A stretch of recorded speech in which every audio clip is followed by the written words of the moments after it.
Dan jelas tidak ada satu sen pun diambil oleh saya pergi ke akaun saya atau dibelanjakan untuk tujuan peribadi, tetapi dibelanjakan bagi program-program kebajikan parti.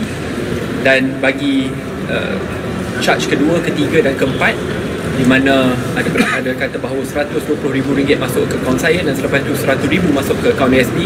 Tadi kita sendiri sudah dengar bahawa sebelum fundraising dinner itu dibuat pun sudah ada pengeluaran duit saya sendiri daripada ASB akaun saya untuk tujuan perbelanjaan kempen, dan pada masa yang sama dengan bukti-bukti resit yang jelas bahawa saya telah pun membelanjakan melangkaui RM170,000, melebihi RM120,000 yang telah pun kita berjaya fundraise. Itu ringkas sajalah, tetapi akhirnya sebagai salah seorang yang menghormati sistem perundangan negara, kita meletakkan kepercayaan di atas institusi kehakiman dan hakim-hakim yang tadi sudah mendengar rayuan kami. Setakat ini alhamdulillah semua berjalan dengan baik.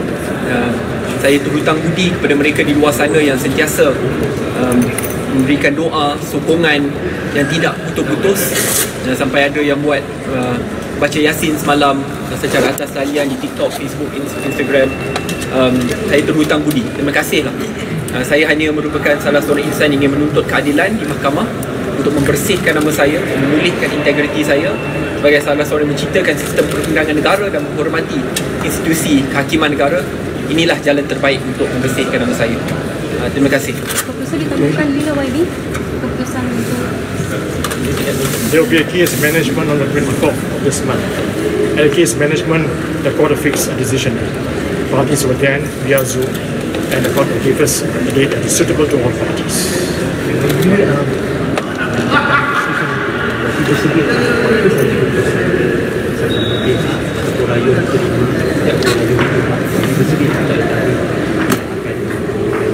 Sejujurnya saya sudah bersedia sejak tahun 2020 lagi, 5 tahun yang lepas. Apabila saya membuat keputusan yang berprinsip untuk terus menegakkan keadilan, tidak berpaling tadah berkenaan soal rompak mati, tidak menukar soal prinsip apabila berkali-kali ditawarkan jalan keluar yang mudah supaya tidak dituduh. Daripada masa tersebut pun, bila saya lawan, my conscience is clear. I was already prepared for the worst or for whatever is to come. Dan ini saya tekankan pada sidang media awal saya bila saya masuk ke mahkamah ini, saya hanya sekadar kenderaan pada aspirasi rakyat, and I'm here to dedicate myself for the cause of justice and development of the country. I love this country more than my own life, and I'll do whatever it takes to make this country a developed country.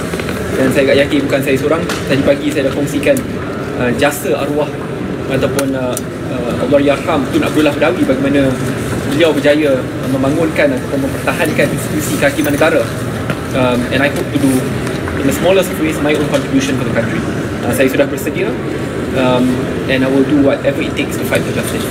So, starting dari radio yang dengar, starting from rescue and breaking so dari 20 positif kes selama 3 kali yang dirani bersidang.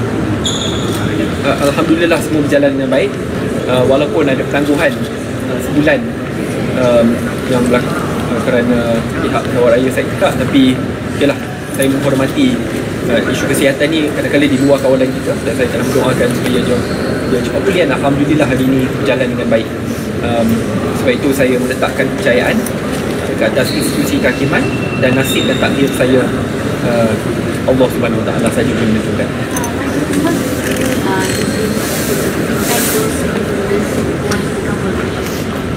I mean, if there's one thing I like to leave an impression on, being someone who's young, that when we're young, we must be daring enough to take risks. We should not sell our soul and principles too early.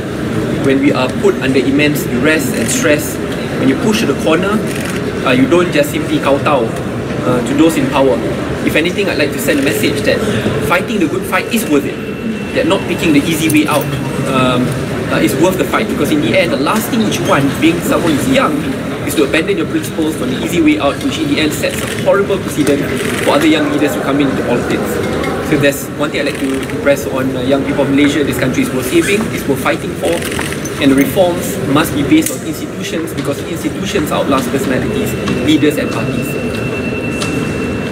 YB, saya ni dari Pertubuhan Kebajikan Ibu Bangsa Tunggal Kelantan. Lepas tu sebelum ni pada 3 hari bulan April, saya ada WhatsApp kan buat YB pasal cadangan perniagaan kepada orang yang sangat mustahak, lepas tu dapat mengharumkan nama Malaysia dan dunia ni.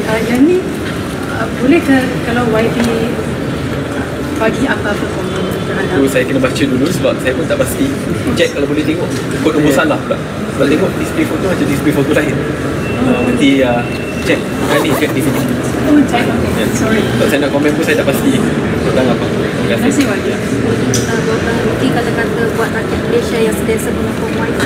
Ya, sejujurnya saya berhutang budi kepada rakyat Malaysia berbelah bangsa, agama, tua dan yang muda yang tak putus mendoakan supaya keadilan menang. Semalam saya lihat ada yang sampai adakan online di TikTok untuk baca Yasin.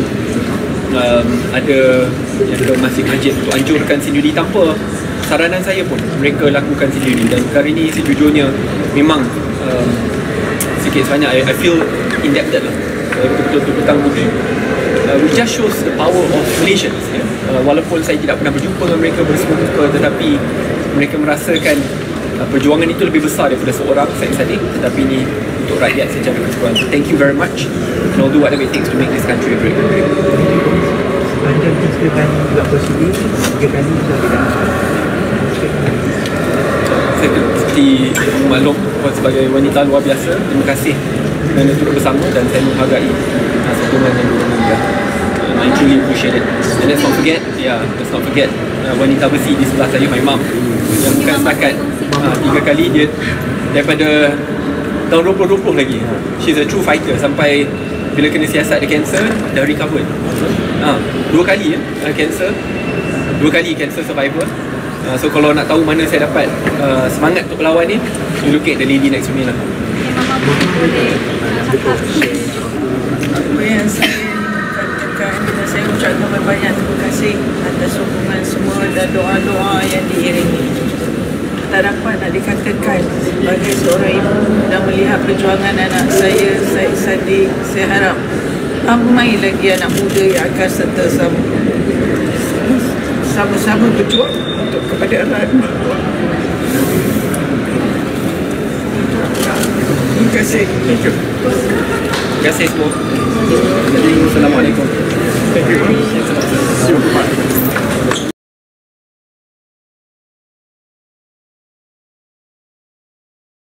Terima kasih kerana menonton. Kalau anda suka video ini, jangan lupa untuk like, share dan subscribe. Kita jumpa lagi dalam video akan datang.